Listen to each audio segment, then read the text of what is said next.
Have you ever looked at someone and believed you knew their story? Maybe you saw a cleaner sweeping the floor, a waiter serving food, or a security guard standing quietly at the entrance.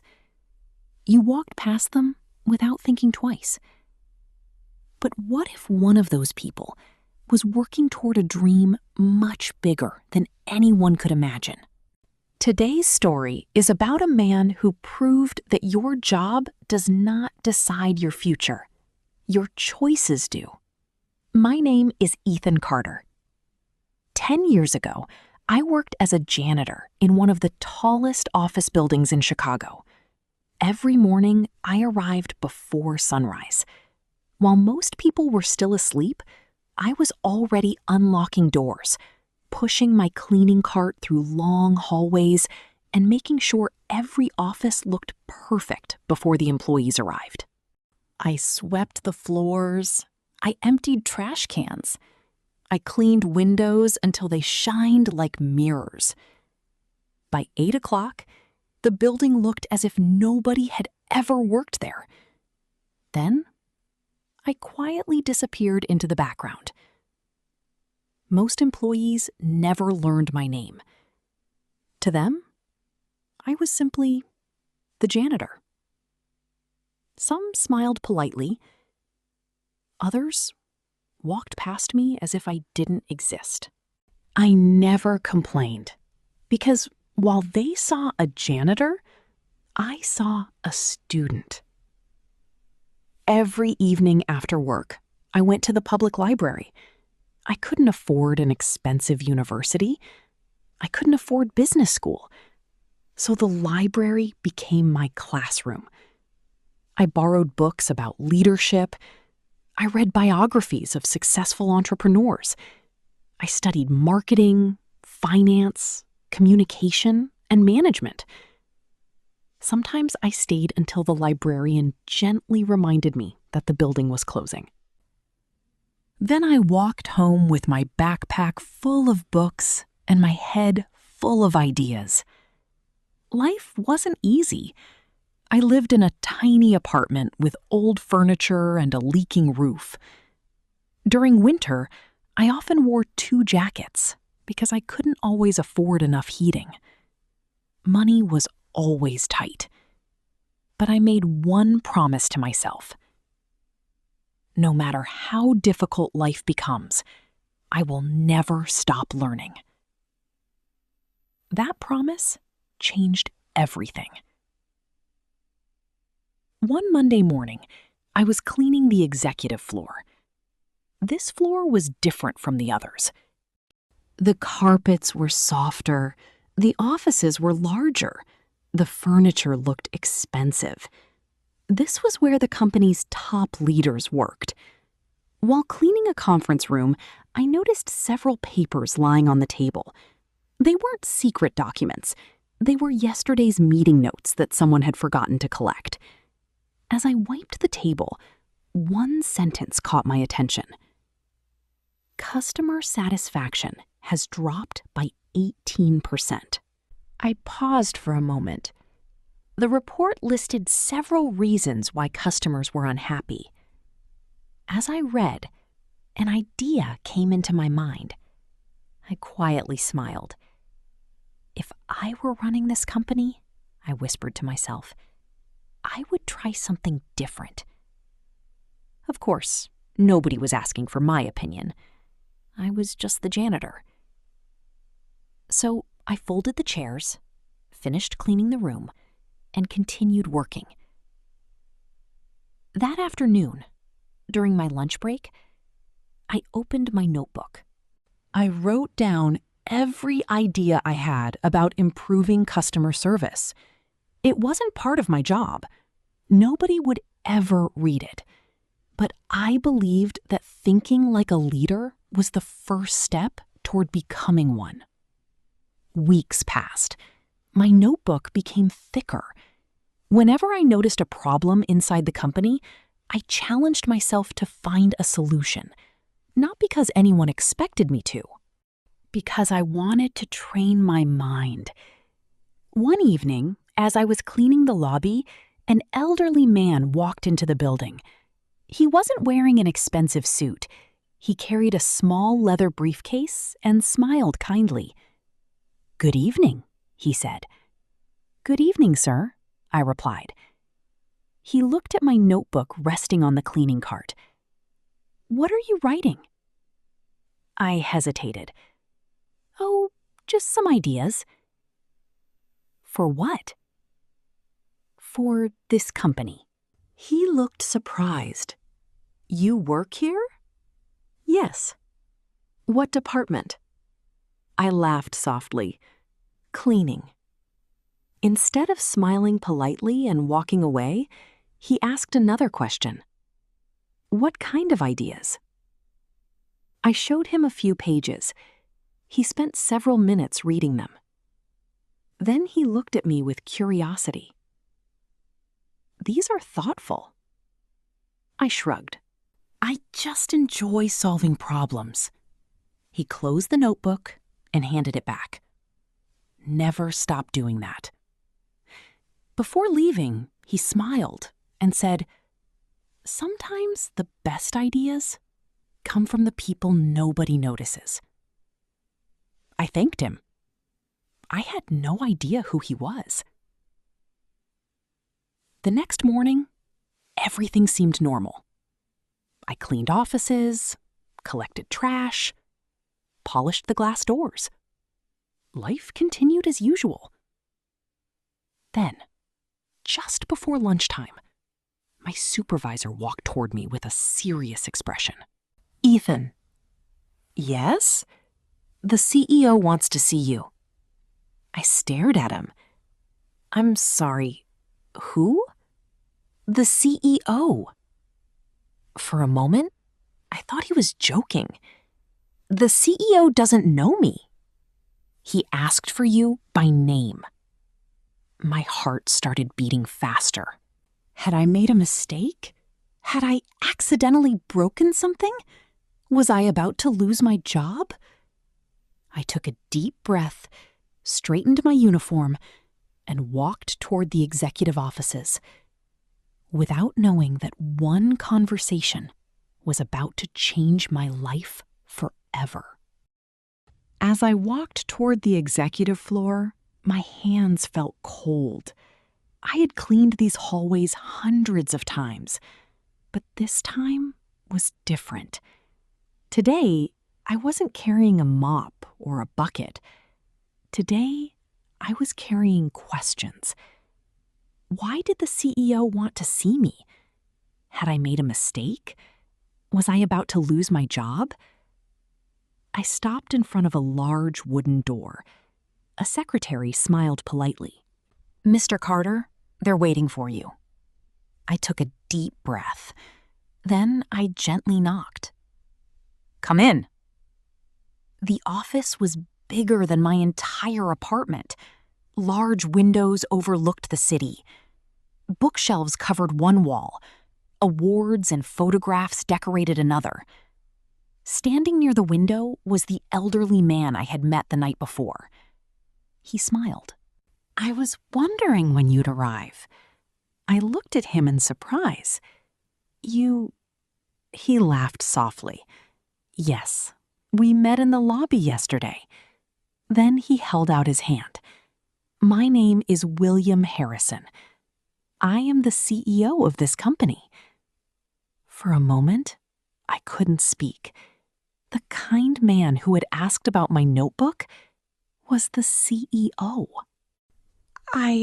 I'm sorry, sir. I didn't know." He smiled again. "I'm glad you didn't. You spoke honestly because you thought I was just another visitor." He invited me to sit down. On the table lay my notebook. Every page had colorful notes attached to it. "I stayed up late reading this," Mr. Harrison said. "You wrote all of these ideas yourself?" "Yes, sir." "How long have you been doing this?" "Almost 3 years." His eyebrows rose. 3 years? I nodded. I wanted to learn how businesses grow.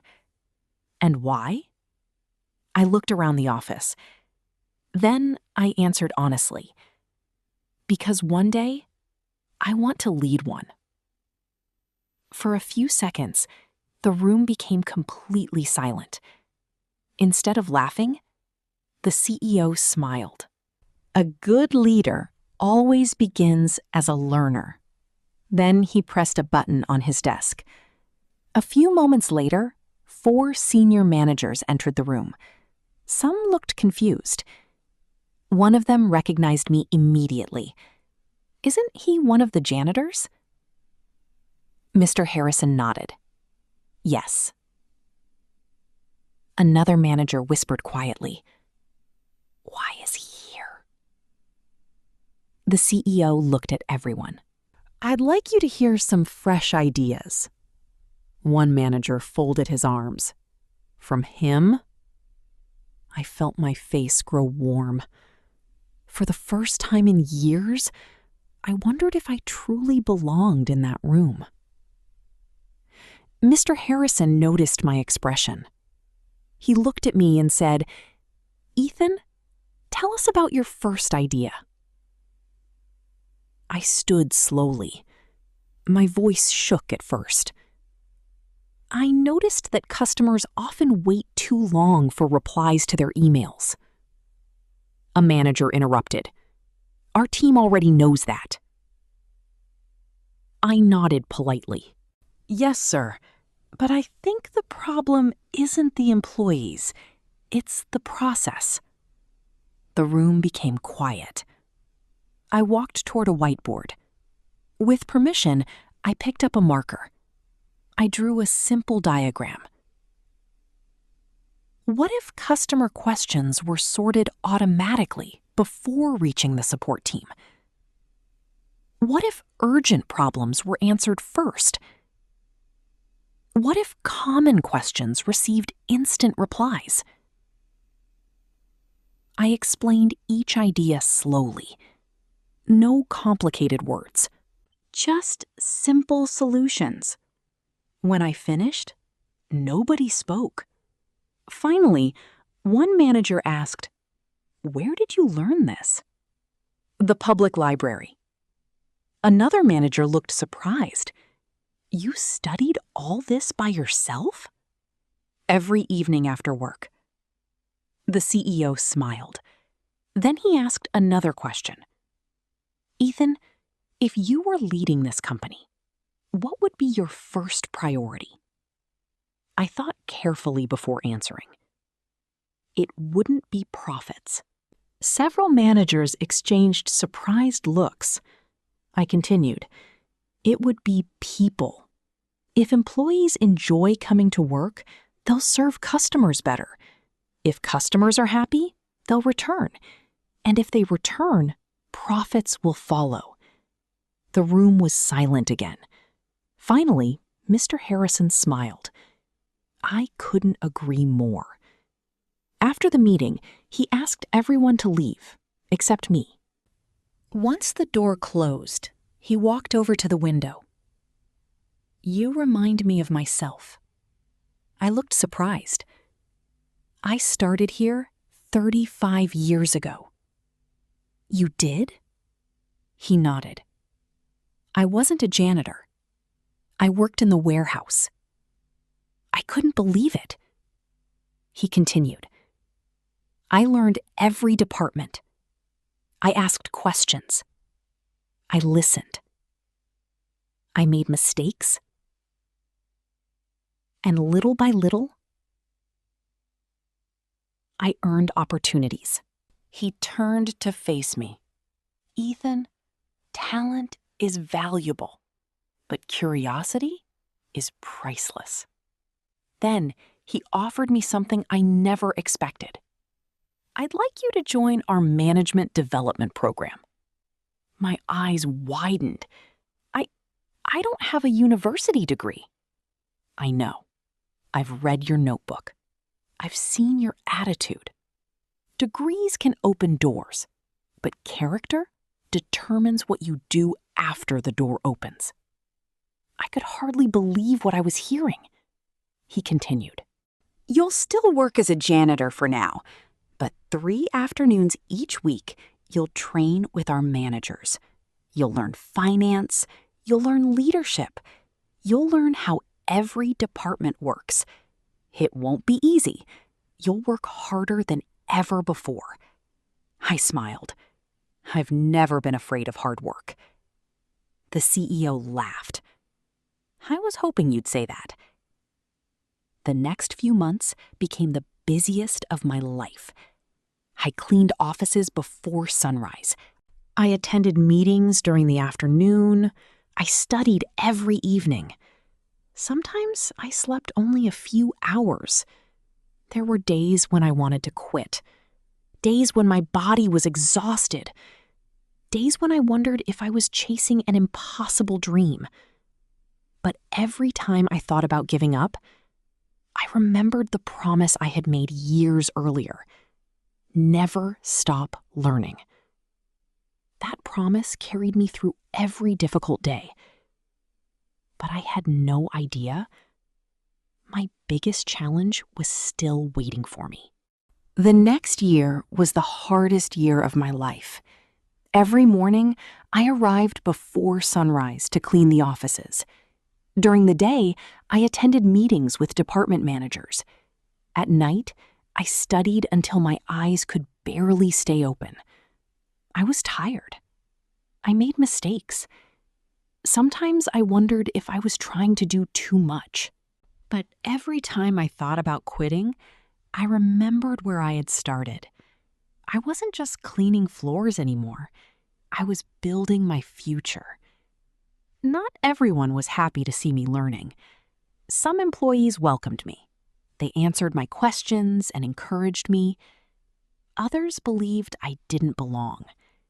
One manager said quietly, "A janitor will always be a janitor." He didn't know I heard him. His words hurt, but instead of arguing, I made a decision. I would let my work speak for me. Months passed. I learned about sales, customer service, finance, and leadership.